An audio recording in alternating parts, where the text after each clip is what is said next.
So I've been part of the community of Springwater Presbyterian for a couple of years now. And from the moment that I stepped onto this property, actually the first thing that I did was go and walk through the labyrinth, which is on the lower part of our campus. An absolutely beautiful spot for some sacred space to reflect on how God is moving in your life, how God is moving in the world. And as I walked through that, I noticed at my feet these beautiful blooming snowdrops, and seeing there is no detail that God does not care for, no life that God is not invested in and growing. I came out my first Sunday to come to service, and there was a sign on the back doors. It said, "Church in the Canyon, follow the arrows."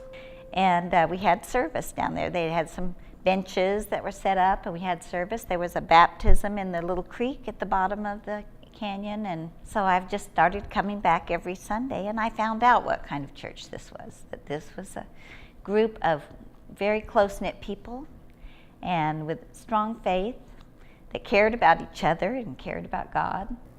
A brief mission statement for our congregation is that this is a place of worship, service, and nurture, and indeed that is true.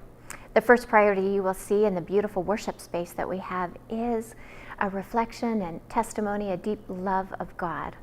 And then that's evidenced in the way that this community loves one another. So this church has a couple of big missions, and one is feeding.